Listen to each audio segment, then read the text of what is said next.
વિદ્યાર્થી મિત્રો, હાઇડ્રોજન પરમાણુ માટેનો બોહરનો નમૂનો સમજાવો. તો હાઇડ્રોજન પરમાણુ માટે બોહર નામના વૈજ્ઞાનિકે અહીંયા નમૂનો રજૂ કર્યો. તો એને સૌપ્રથમ આપણે જોઈએ તો પરમાણુ એ આ પ્રમાણે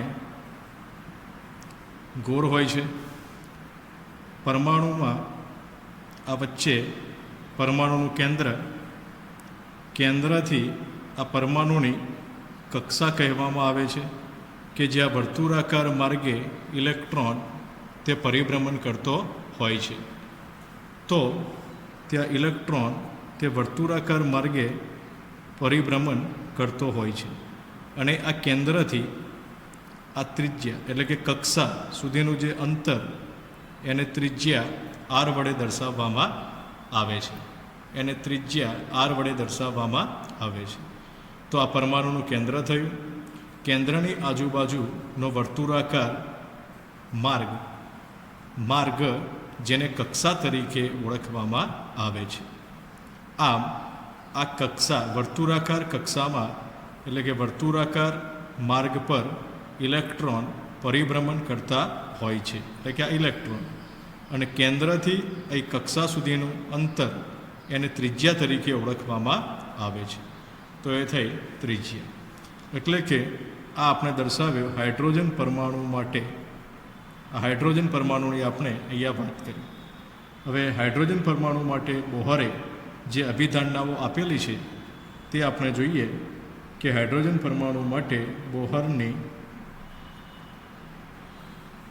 અભિધારણાઓ. તો એને શું અભિધારણાઓ અહીંયા વ્યક્ત કરી છે?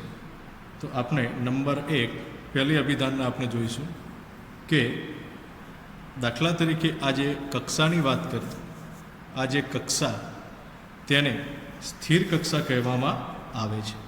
તો આપણે જોઈએ કે એને સ્થિર કક્ષા કેમ કહેવામાં આવે છે. એટલે પહેલી આપણે સ્થિર કક્ષાની વાત કરીશું અહીંયા કે હાઇડ્રોજન પરમાણુમાં રહેલો ઇલેક્ટ્રોન, આ હાઇડ્રોજન પરમાણુમાં રહેલો ઇલેક્ટ્રોન તે કેન્દ્રની આસપાસ વર્તુળાકાર માર્ગમાં ચોક્કસ ત્રિજ્યા અને ચોક્કસ ઉર્જા સાથે સતત ઘૂમતો રહે છે, એટલે કે ફરતો રહે છે.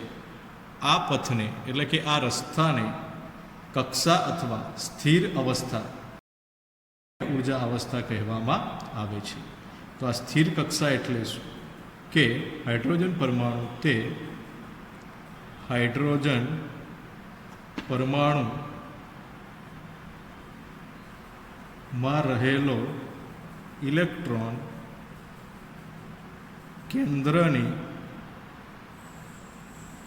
આસપાસ વર્તુળાકાર માર્ગમાં ચોક્કસ ત્રિજ્યા એટલે કે અહીંથી અહીં સુધીની ત્રિજ્યા એટલે ચોક્કસ ત્રિજ્યા હોય એની ચોક્કસ ત્રિજ્યા અને ઉર્જા એટલે એનર્જી સાથે સતત ઘૂમે છે અથવા ફરે છે. આમ આ પથને એટલે કે આ પથ અથવા રસ્તો, આ પથને કક્ષા અથવા સ્થિર અવસ્થા કે સ્થિર કક્ષા કે માન્ય ઉર્જા અવસ્થા કહે છે. તો આ થઈ સ્થિર કક્ષા. આ ખાસ યાદ રાખવાનું કે હાઇડ્રોજન પરમાણુમાં રહેલો ઇલેક્ટ્રોન તે કેન્દ્રની આસપાસ વર્તુળાકાર માર્ગમાં ચોક્કસ ત્રિજ્યા અને ઉર્જા સાથે સતત ઘૂમે છે. આમ આ જે પથ છે એ પથને કક્ષા એટલે આ કક્ષા તરીકે ઓળખવામાં આવે છે. એટલે કે એને સ્થિર અવસ્થા અથવા સ્થિર કક્ષા કે માન્ય ઉર્જા અવસ્થા કહેવામાં આવે છે. તો આમ આવી ઘણી કક્ષાઓ કેન્દ્રની આસપાસ સંકેન્દ્રિત રીતે ગોઠવાયેલી હોય છે.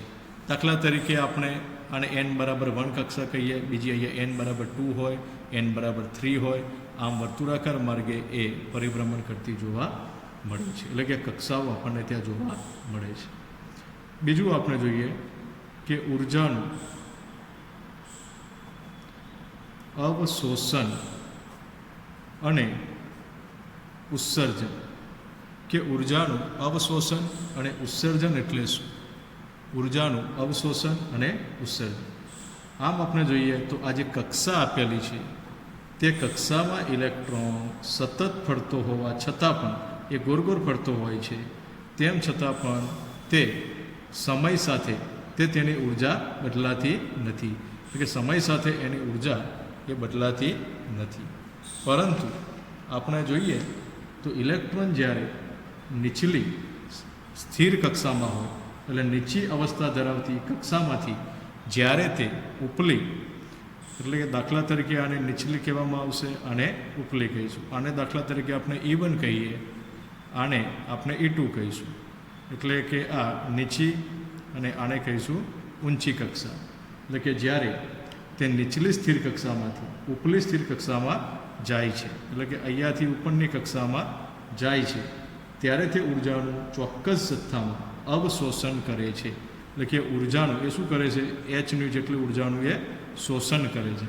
એટલે ઉપર જ્યારે એને જવું હશે ઊંચી અવસ્થા ધરાવતી કક્ષામાં, તો એને શું કરવું પડશે? ઉર્જા મેળવવી પડશે. એટલે કે તે ઉર્જાનું શું કરે છે? શોષણ કરે છે. એટલે ઉર્જાનું તે શોષણ કરે છે. અને જ્યારે ઇલેક્ટ્રોન આ ઊંચી ઉર્જા અવસ્થામાંથી જ્યારે નીચી ઉર્જા અવસ્થામાં આવે છે ત્યારે હવે ઉપર જતું રહ્યું, હવે એને નીચે આવવું છે, તો એ સાઈડમાં આપણે બીજી આકૃતિ દોરીએ. તો ઉપરથી એને આ નીચી, આ E1, આ E2, હવે ઊંચી ઉર્જા અવસ્થામાંથી તેને નીચી ઉર્જા અવસ્થામાં આવવું હોય તો તેને ઉર્જાનું ચોક્કસ જથ્થામાં શું કરવું પડે? ઉત્સર્જન. એટલે એને જેટલી hની જેટલી ઉર્જા જે એને મેળવી હતી તેટલી ઉર્જાનું તેને ઉત્સર્જન કરવું પડે છે. એટલે કે ચોક્કસ જથ્થામાં ઉત્સર્જન કરે છે. પરંતુ આ ઉર્જા ફેરફાર સતતપણે થતો નથી, પણ કેવો હોય છે? તૂટક હોય છે. એટલે કે આને ઉર્જાનું શોષણ કે ઉત્સર્જન તરીકે ઓળખવામાં આવે છે. એટલે એના માટે આપણે લખાય કે ઇલેક્ટ્રોન જ્યારે નીચી ઉર્જા ધરાવતી કક્ષામાંથી ઊંચી ઉર્જા ધરાવતી કક્ષામાં જાય છે ત્યારે તે ચોક્કસ જથ્થામાં ઉર્જાનું શોષણ કરે છે. એટલે કે ઉર્જા મેળવે છે. એટલે કે અહીંયા આપણે જોયું કે hની જેટલી ઉર્જાનું શું કરે છે? શોષણ કરે છે.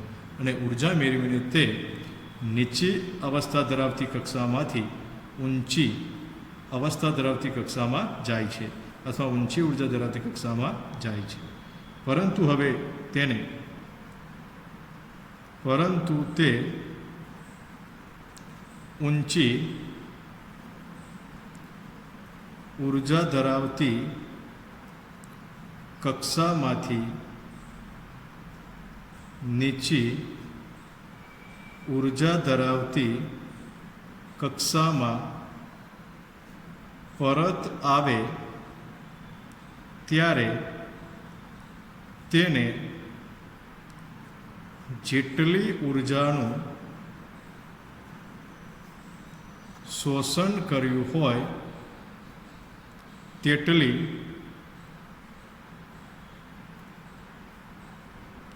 ચોક્કસ જથ્થામાં તે ઉર્જાનું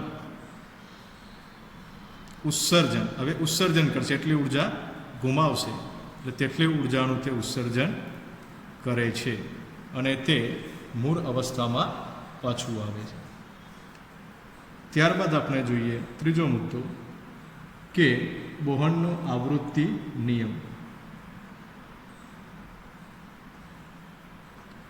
કે આવૃત્તિ નિયમ, તો અહીંયા આવૃત્તિની વાત આવી, તો અહીંયા જ્યારે બે સ્થિર અવસ્થાઓ વચ્ચે, આ બે સ્થિર અવસ્થાઓ જે આપણે જોઈ હતી, આમ જ્યારે બે સ્થિર અવસ્થાઓ વચ્ચે ઇલેક્ટ્રોન સંક્રાંતિ થાય છે, એટલે કે એક અવસ્થામાંથી બીજી અવસ્થામાં જાય છે, એને સંક્રાંતિ કહીશું. તો સંક્રાંતિ થાય છે ત્યારે તેમની વચ્ચેનો ઉર્જા તફાવત એટલે E1 અને E2 વચ્ચેનો ઉર્જા તફાવત તેને ડેલ્ટા E વડે દર્શાવવામાં આવે છે. એટલે કે ઉર્જા તફાવત ડેલ્ટા E ને વિકિરણની આવૃત્તિ સાથે સાંકળી શકાય છે, એટલે કે એની સાથે સંબંધ ધરાવે છે. એટલે કે અહીંયા લખીએ આપણે કે જ્યારે બે સ્થિર અવસ્થાઓ વચ્ચે ઇલેક્ટ્રોન સંક્રાંતિ કરે છે અથવા સંક્રાંતિ થાય છે, ત્યારે તેમની વચ્ચેનો ઉર્જા તફાવત એટલે કે ડેલ્ટા E ને વિકિરણની આવૃત્તિ એટલે ન્યૂ સાથે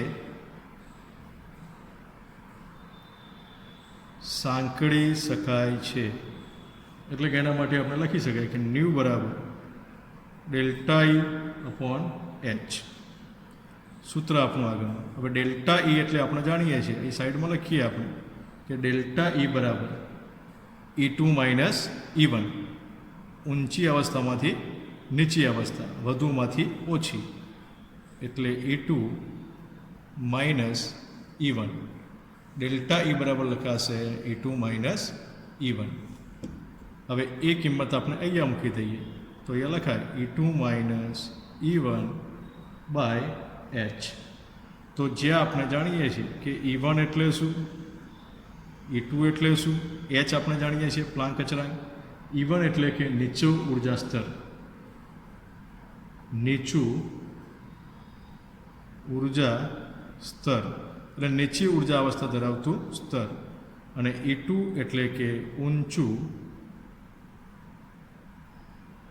ઉર્જા સ્તર એટલે ઊંચી ઉર્જા ધરાવતું સ્તર. H એટલે કે પ્લાન્ક અચળાંક કહેવામાં આવે છે, તેને Hને પ્લાન્ક અચળાંક કહેવામાં આવે છે. તો આ રીતે આપણે આવૃત્તિ નિયમ દર્શાવી શકાય. ત્યારબાદ નંબર 4,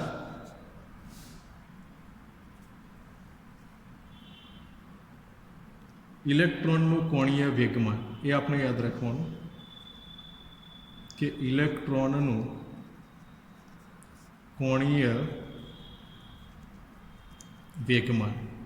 તો ઇલેક્ટ્રોનનું કોણીય વેગમાન તો આપણે જોઈએ કે આપેલ સ્થિર કક્ષામાંના ઇલેક્ટ્રોનનું કોણીય વેગમાન એ આપણે નીચેના સૂત્ર દ્વારા દર્શાવી શકાય કે સ્થિર કક્ષામાંના ઇલેક્ટ્રોનનું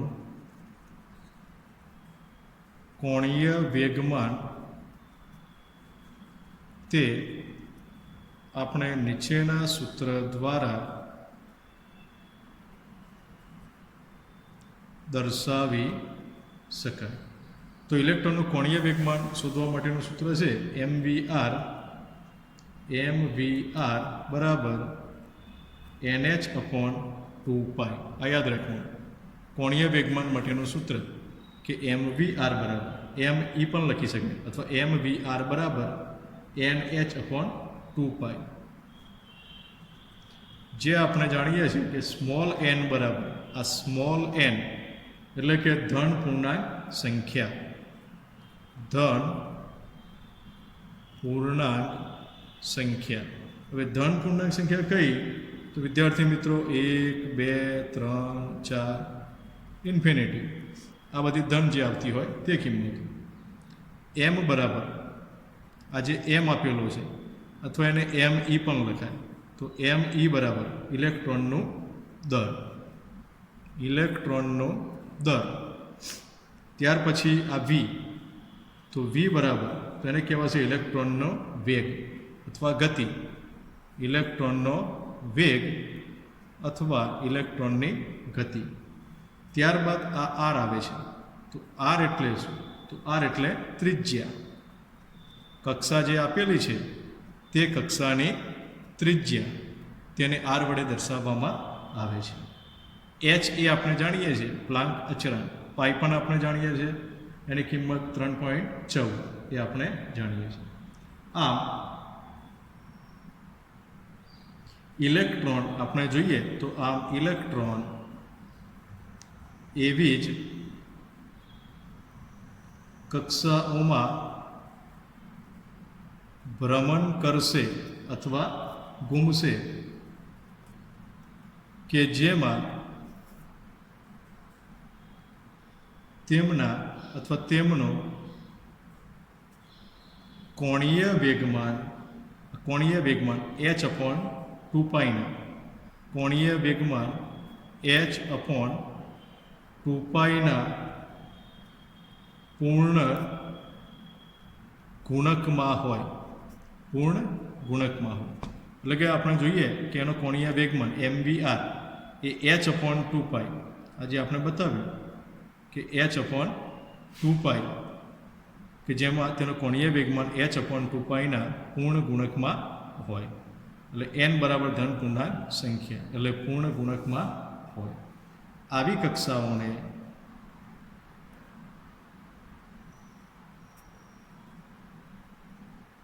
માન્ય કક્ષાઓ તરીકે ઓળખવામાં આવે છે. તો આવી કક્ષાઓને શું કહેવામાં આવે છે?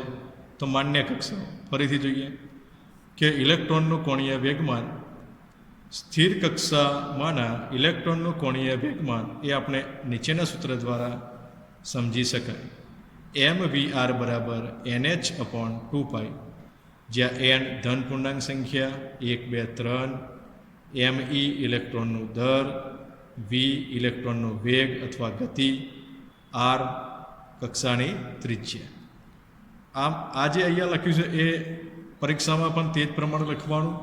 ઘણા વિદ્યાર્થીઓ ક્યાં ભૂલ કરતા હોય છે કે આ આર જે આપેલો છે તે સ્મોલ આપ્યો છે.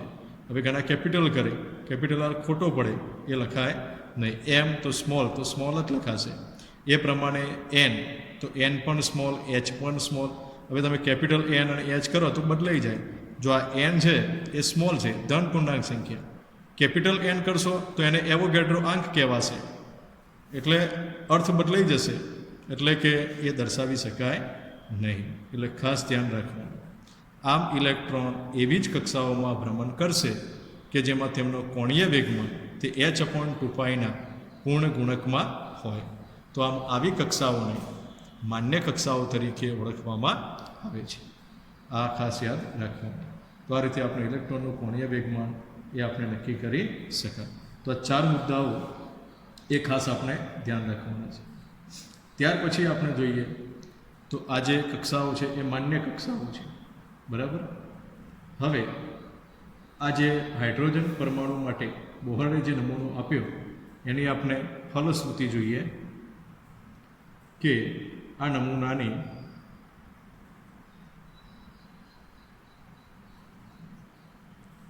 ફલશ્રુતિઓ. તો એમાં નંબર 1, તો આ ઇલેક્ટ્રોન ભ્રમણની કક્ષાઓ એ n બરાબર 1, 2, 3, 4 ઇન્ફિનિટિવ સંખ્યા વડે દર્શાવેલ છે. આમ આ સંકલિત સંખ્યાને આપણે મુખ્ય ક્વોન્ટમ તરીકે ઓળખવામાં આવે છે. એટલે કે n બરાબર 1, 2, 3 ઇન્ફિનિટિવ, જેને મુખ્ય ક્વોન્ટમ આંક તરીકે ઓળખવામાં આવે છે. આ સ્મોલ n એટલે તેને મુખ્ય ક્વોન્ટમ આંક કહેવામાં આવે છે. આ સ્મોલ n એટલે કે એને મુખ્ય ક્વોન્ટમ આંક કહે છે. ત્યાર પછી સ્થિર કક્ષાઓની વાત આવી. તો આ સ્થિર કક્ષાઓની ત્રિજ્યા એ એચ પરમાણુની ત્રિજ્યાના સંદર્ભે આપણે નીચે પ્રમાણે દર્શાવી શકાય. એટલે કે સ્થિર કક્ષાઓની ત્રિજ્યા એચ પરમાણુની ત્રિજ્યાના સંદર્ભે તો આપણે લખાય કે આર એન બરાબર E0 ગુણ્યા એન સ્ક્વેર. તો જે આપણે જોઈએ આ પ્રમાણે એ અને 0 જે લખ્યું છે એ ભૂમિ અવસ્થામાં હાઇડ્રોજન પરમાણુની ત્રિજ્યા છે. એ ધરા અવસ્થા, ભૂમિ એટલે કે એને ધરા કહેવાશે અથવા નીચલી શક્તિ ધરાવતી. એટલે ભૂમિ અવસ્થા અથવા ધરા અવસ્થામાં હાઇડ્રોજન પરમાણુની ત્રિજ્યા છે. એ પણ નક્કી જ થયેલી છે કે હાઇડ્રોજન પરમાણુની પરમાણુની ત્રિજ્યા કેટલી છે. તો એની ત્રિજ્યા એ 52.9 પિકોમીટર, એટલે 52.9 પિકોમીટર છે. તે જ પ્રમાણે પ્રથમ સ્થિર કક્ષાની ત્રિજ્યાને આપણે બોહર કક્ષા કહેવામાં આવે છે અને તેની ત્રિજ્યા 52.9 પિકોમીટર જેટલી હોય છે. પ્રથમ સ્થિર કક્ષા જે હોય એની ત્રિજ્યા એને બોહર કક્ષા કહેવામાં આવશે. ત્યારબાદ ભૂમિ અવસ્થામાં હાઇડ્રોજન પરમાણુમાં ઇલેક્ટ્રોન પ્રથમ સ્થિર કક્ષા એ n બરાબર 1 હોય છે. આમ nનું મૂલ્ય વધે તેમ અહીંયા જેમ nનું મૂલ્ય વધે તો એમ rનું મૂલ્ય પણ વધશે. એટલે કે ઇલેક્ટ્રોન કેન્દ્રથી દૂર થતો જાય છે. આ n અંતર n બરાબર 1, 2, 3 આપણે જે વાત કરી, n બરાબર 1 એટલે પ્રથમ કક્ષા, n બરાબર 2 એટલે બીજી કક્ષા, n બરાબર 3 એટલે ત્રીજી કક્ષા. એટલે કે જેમ મુખ્ય ક્વોન્ટમમાં વધતો જાય એમ આ ત્રિજ્યા પણ કેવી થતી જશે? વધતી જશે. એટલે અહીંયા આપણે ખાસ લખવાનું કે nનું મૂલ્ય વધે તેમ rનું મૂલ્ય વધે છે. n એટલે કે મુખ્ય ક્વોન્ટમમાં જેમ વધતો જાય એમ એની ત્રિજ્યા પણ કેવી થતી જશે? વધતી જશે. એટલે કે ત્રિજ્યા પણ વધતી જાય છે. ત્રીજો મુદ્દો, ઇલેક્ટ્રોન સાથે સંકળાયેલ ખૂબ જ અગત્યનો ગુણધર્મ એ તેની સ્થિર કક્ષાની ઉર્જા છે. એટલે કે ઇલેક્ટ્રોન સાથે સંકળાયેલ ખૂબ જ અગત્યનો ગુણધર્મ વિદ્યાર્થી મિત્રો એ તેની સ્થિર કક્ષાની ઉર્જા છે. સ્થિર કક્ષાની ઉર્જા એટલે ઇલેક્ટ્રોન સાથે સંકળાયેલ ખૂબ જ અગત્યનો ગુણધર્મ એ તેની સ્થિર કક્ષાની ઉર્જા છે. હવે તેને આપણે કેવી રીતે શોધી શકાય સ્થિર કક્ષાની ઉર્જા? તો એના માટે આ સૂત્ર યાદ રાખવાનું છે કે En બરાબર -RH એટલે કે આ જે RH છે તેને રીડબર્ગ અચળાંક તરીકે ઓળખવામાં આવે છે અને તેનું મૂલ્ય 2.18 ગુણ્યા 10⁻18 જૂલ હોય છે. એટલે -RH ગુણ્યા કૌંસમાં 1/n². તો આ સૂત્ર આ યાદ રાખવાનું. હવે n બરાબર આપણે જાણીએ છીએ મુખ્ય ક્વોન્ટમમાં, તો એ મુખ્ય ક્વોન્ટમમાં થશે. હવે એની કિંમત મૂકી દઈએ -RH ની વેલ્યુ, તો RH બરાબર એને કહેવામાં આવશે રીડબર્ગ અચળાંક. એ છે રીડબર્ગ અચળાંક છે અને રીડબર્ગ અચળાંકની વેલ્યુ એ આપણે યાદ રાખવાની છે. પરીક્ષામાં દાખલામાં પણ આવે છે 2.18 ગુણ્યા 10⁻18 જૂલ. એટલે 2.18 ગુણ્યા 10⁻18 જૂલ થશે. n બરાબર આપણે જાણીએ છીએ કે મુખ્ય ક્વોન્ટમ આંક 1, 2, 3 ઇન્ફિનિટી. એટલે n એટલે કે મુખ્ય ક્વોન્ટમ આંક છે, એટલે કે ધન પૂર્ણાંક સંખ્યા. હવે અહીંયા આપણે RH ની વેલ્યુ દર્શાવીશું. તો આ માઇનસ સંજ્ઞા છે માટે માઇનસ, RH ની વેલ્યુ માઇનસ નથી એ ખાસ યાદ રાખજો.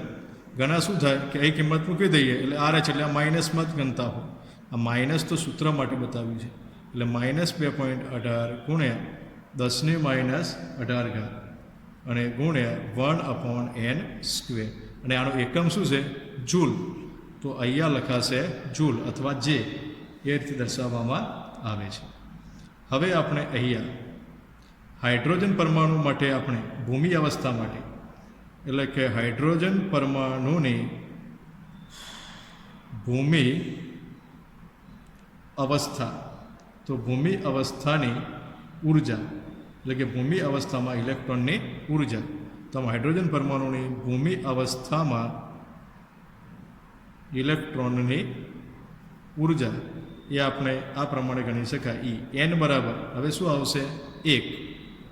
હાઇડ્રોજન માટે પહેલી કક્ષા જશે એટલે E1, અને ભૂમિ અવસ્થા છે નીચી અવસ્થા બરાબર -2.18 10⁻18 ગુણ્યા 1 ભાગ્યા n બરાબર કેટલા લખવાના છે? હાઇડ્રોજનની ભૂમિ અવસ્થા એટલે 1, એટલે 1નો વર્ગ.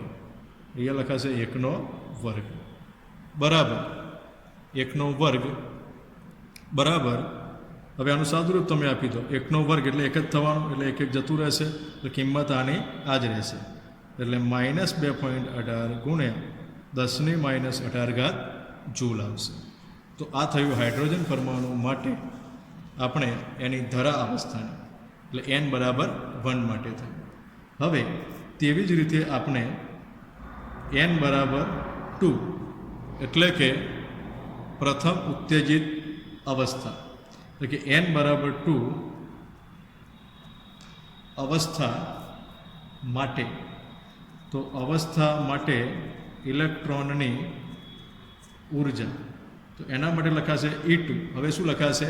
E2 બરાબર -2.18 10⁻18 ગુણ્યા 1 n². n બરાબર હવે કેટલા છે? 2. n બરાબર 2, એટલે અહીંયા 2નો વર્ગ બરાબર -2.18 10⁻18 ગુણ્યા 2નો વર્ગ કેટલો થાય? 4. હવે આને આપણે 2.18 ને 4 વડે ભાગી નાખીશું, તો જવાબ આવશે -0.545. એ જોઈ લેજો. અને ગુણ્યા 10⁻18 જૂલ. આ E2 માટે આવી. કોના માટે આવી? E2 માટે. તો n બરાબર 2 અવસ્થા માટે આપણે ઇલેક્ટ્રોનની ઉર્જા આ પ્રમાણે નક્કી કરી શકાય.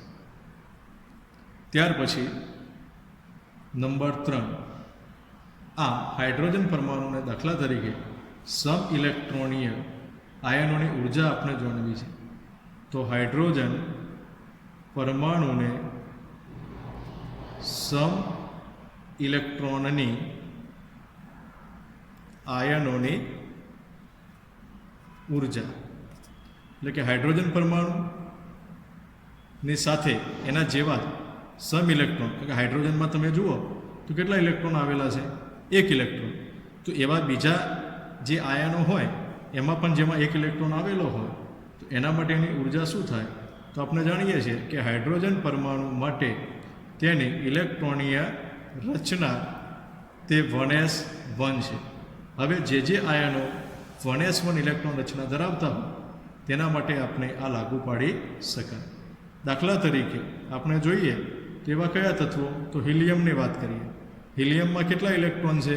2. પરંતુ આ આયન સ્વરૂપે +1 થાય તો 1 ઇલેક્ટ્રોન ગુમાવશે. એટલે હવે હિલિયમ જોડે કેટલા ઇલેક્ટ્રોન રહેશે? 1. એટલે હાઇડ્રોજન પરમાણુમાં 1 ઇલેક્ટ્રોન છે, તેવી જ રીતે હિલિયમમાં પણ કેટલા ઇલેક્ટ્રોન થઈ ગયા? 1. એટલે બંને સમ ઇલેક્ટ્રોન થયા. તે જ પ્રમાણે આપણે લિથિયમની વાત કરીએ. લિથિયમ, હાઇડ્રોજન, હિલિયમ, લિથિયમમાં 3 હોય તો હવે એમાંથી આપણે 2 ઇલેક્ટ્રોન દૂર કરીએ છીએ. તો હવે લિથિયમમાં કેટલા ઇલેક્ટ્રોન થયા? 1. તે પ્રમાણે બેરેલિયમમાં 4 હોય તો એમાંથી આપણે 3 મુક્ત કરીએ છીએ, ગુમાવે છે બેરેલિયમ, તો હવે એના જોડે પણ કેટલા થશે? 1. તો આ બધામાં તમે જુઓ તો આ બધા આવા આપી શકાય. તો આ બધા આયનો તે 1s પ્રકારની ઇલેક્ટ્રોન રચના હવે ધરાવે છે. માટે એ બધા કેવા થયા? સમ ઇલેક્ટ્રોન, એટલે સમ ઇલેક્ટ્રોનીય થયા આ બધા. તો આમ સમ ઇલેક્ટ્રોનીય માટે આવા આયનો આવેલા હોય તો એના માટે સ્થાયી કક્ષાની ઉર્જા આવા સમ આયનો માટે આવા સમ આયનો માટે આપણે સ્થાયી કક્ષાની ઉર્જા દર્શાવવા માટે તો એના માટે આપણે આ સૂત્ર આવશે કે En બરાબર -2.18 ગુણ્યા 10⁻18 ગુણ્યા અહીંયા લખાશે ઝેડનો વર્ગ અપોન n સ્ક્વેર જૂલ. હવે ઝેડ એટલે પરમાણવીય ક્રમાંક થશે. તો જ્યાં સ્મોલ ઝેડ બરાબર પરમાણવીય ક્રમાંક, જે પરમાણુ હોય એનો પરમાણવીય ક્રમાંક, અને n બરાબર આપણે જાણીએ છીએ કે મુખ્ય ક્વોન્ટમ આમ તેમની ત્રિજ્યા આપણે દર્શાવવી હોય તો આ બધાની ત્રિજ્યા આપણે નીચે પ્રમાણે દર્શાવી શકાય. વિદ્યાર્થી મિત્રો, તેના માટેનું સૂત્ર યાદ રાખવાનું કે Rn બરાબર ત્યાં આવશે 52.9, એ આપણે જોઈ પહોળ ત્રિજ્યા, ગુણ્યા n²/z પિકોમીટર. તો જ્યાં ઝેડ બરાબર અહીંયા લખાશે તો દાખલા તરીકે He પ્લસ હોય, Li+2 લીધું આપણે, એ પ્રમાણે Be+3 લીધા, તો તેના માટે આપણે આ જે ઝેડ છે, એટલે ઝેડ એટલે કે પરમાણવીય ક્રમાંક, તો હિલિયમ માટે પરમાણવીય ક્રમાંક કેટલો થશે? 2, અનુક્રમે 3, અનુક્રમે 4 થશે. તો આ રીતે આપણે નક્કી કરી શકાય. તો આ સમીકરણ ઉપરથી સ્પષ્ટ થાય છે કે ઝેડના વધારા સાથે ઉર્જાના મૂલ્યો વધુ ઋણ થતા જાય છે અને ત્રિજ્યાના મૂલ્યો એ નાના થતા જાય છે. એટલે કે ઇલેક્ટ્રોન કેન્દ્ર સાથે મજબૂતાઈથી બંધાયેલો જોવા મળે છે.